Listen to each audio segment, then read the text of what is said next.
T'es devenu ben bon balé, toi, là. Tes points sont quasiment de même. Caroline, on va manquer la game de soccer, là. T'inquiète pas, mon homme, tout est sous contrôle. Mon enregistreur audio-vidéo VHS B3000 est en train d'enregistrer toute la game, là. Grâce au B3000, on peut regarder la game quand on veut, là.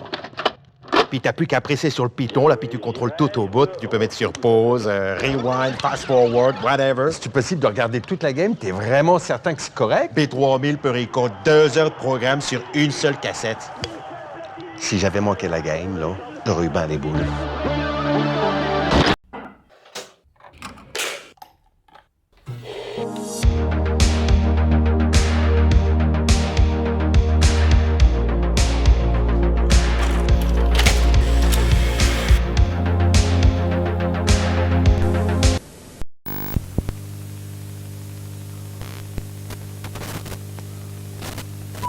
Salut et bienvenue dans ta machine à remonter le temps du vendredi soir. Au début des années 80, on regarde pas la télé, c'est la télé qui nous regarde. On n'a que 3 chaînes et pas le choix, on doit subir les programmes. Il y a des films de temps en temps, le dimanche soir ou le mardi soir, sans oublier bien entendu le rendez-vous du jeudi soir avec la dernière séance présentée par notre bon vieux Schmoll. Mais voilà, si tu veux voir un film et que par malheur tu loupes le rendez-vous, eh ben t'es bon pour attendre la prochaine diffusion, qui aura peut-être lieu dans plusieurs années. Bon, on a bien des classiques qui reviennent plus ou moins chaque année, ou presque, mais bon, c'est vraiment loin d'être une généralité. Et surtout, c'est toujours les mêmes films vus et revus. En gros, si tu loupes ton film, t'es marron.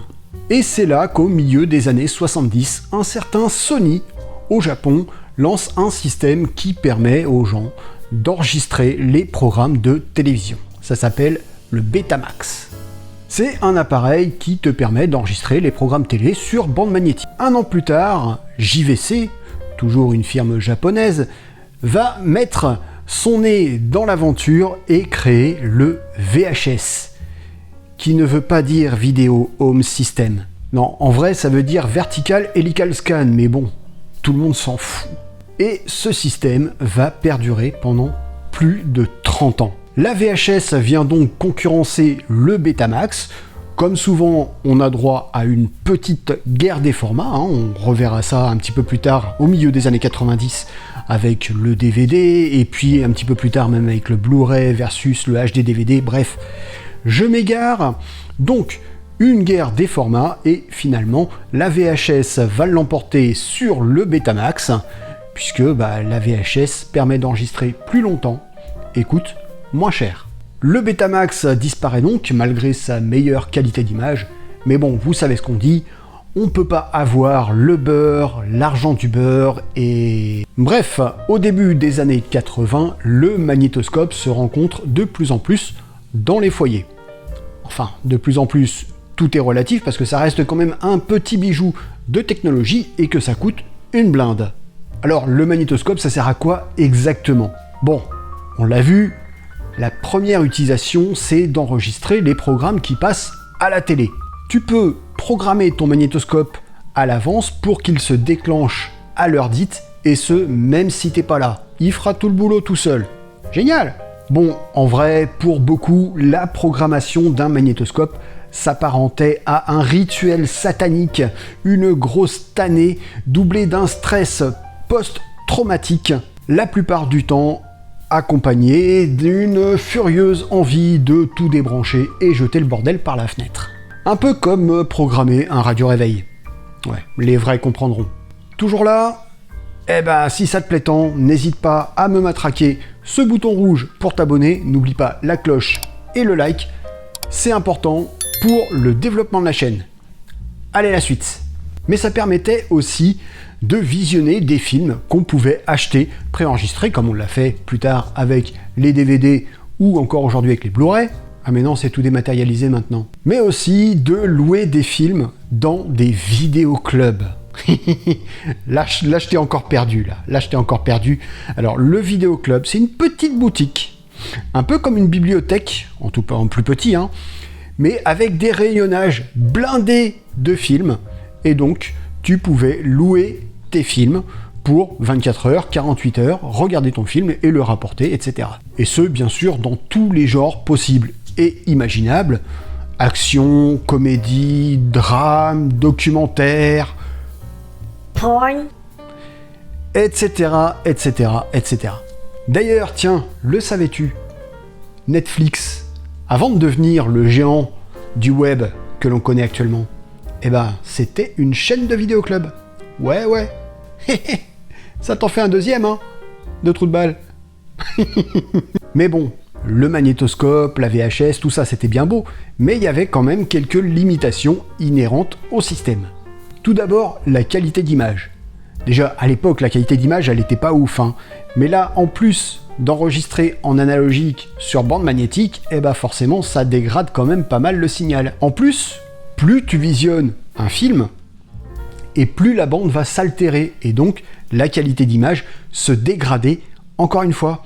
Et ouais, tu te souviens peut-être ta cassette de Rambo que tu t'es maté 1 milliard de fois. À la fin, l'image, elle était dégueulasse. Bref, au bout d'un moment, eh ben, la cassette, c'est poubelle, quoi. On avait aussi le rembobinage, à la fin du film, le fameux rembobinage. Et oui, parce que c'est une bande magnétique, hein, donc quand tu arrives à la fin du film, bah, il faut le remettre au début, pour la prochaine fois où tu veux le regarder. Et ouais, c'est pas comme les disques, hein, aujourd'hui, où non, là, il faut... Et bah, à la fin du film, il faut appuyer sur le bouton rewind. Alors, sur la télécommande quand même, hein, parce que bon... Puis bon, à la fin, on est quand même devenu feignant. Il y avait des systèmes de rewind automatique. Hein. Dès que le film arrivait au bout de la bande, et bah, crac, ça enclenchait le système de rembobinage automatique. Ouais, on est des grosses feignasses. Et bien entendu, la place. Aujourd'hui, un film, c'est quelques gigaoctets sur un disque dur. Donc invisible. Et même encore pour ceux qui apprécient le format disque, un DVD ou un Blu-ray, c'est quelques millimètres d'épaisseur. Mais à l'époque, une cassette vidéo, une boîte de cassette vidéo, ça prend une place folle. C'est épais comme ça, presque 4 cm d'épaisseur. Mais quand j'étais gosse et que j'allais quelque part chez des amis ou autres, j'adorais regarder ces étagères blindées de cassettes vidéo en me demandant ce que j'allais bien pouvoir regarder pendant que les grands discutent. Et ouais, à l'époque, on expose les cassettes vidéo comme on le fait aujourd'hui avec des bouquins. Et pour en finir avec les usages, les plus fortunés pouvaient s'offrir des caméras vidéo, des caméras VHS. D'abord, elles tournaient avec des cassettes VHS standards, donc autant dire que c'était des machins quand même, voilà. Et plus tard, ça tournait avec des mini VHS que tu pouvais lire dans un magnétoscope avec un adaptateur. Tu mettais la mini VHS dans une VHS et la VHS dans le magnétoscope. Un bordel. Mais bon, ça a été le début de l'ère des caméscopes. Le dernier magnétoscope a été vendu en 2016. Ouais, en 2016. Mais bon, malgré cet abandon tardif, la VHS a tiré sa révérence au début des années 2000. Bien entendu, remplacé par le DVD et surtout au niveau de l'enregistrement par les enregistreurs DVD et un petit peu plus tard, les enregistreurs à disque dur. Mais ça lui a tout de même fait plus de 30 ans de bons et loyaux services. C'est aussi à ça qu'on reconnaît une bonne technologie. C'est celle qui s'inscrit dans la durée. Et toi, dans tout ça, est-ce que tu as connu cette glorieuse époque du magnétoscope? Quelle est la cassette que tu as le plus usée? Et tiens, si t'es arrivé jusque-là, fais donc péter le scope a bouffé la bande en commentaire. Ceux qui savent, savent. Et si tu veux savoir, en ce qui me concerne, la première cassette vidéo que j'ai regardée, c'était chez mon grand-père, féru de technologie, qui a eu un magnétoscope de très bonne heure, et j'ai regardé la guerre des étoiles. Non. En France, on parlait même pas de Star Wars, on parlait de la guerre des étoiles. Parce que c'était même pas encore une saga, il n'y en avait qu'un, c'était la guerre des étoiles. Mais bon, ça, on y reviendra dans un autre épisode. Bien entendu, n'oublie pas de t'abonner, d'activer la cloche, de faire péter le like, et rendez-vous la semaine prochaine, même jour, même heure, pour un nouvel épisode. Ciao!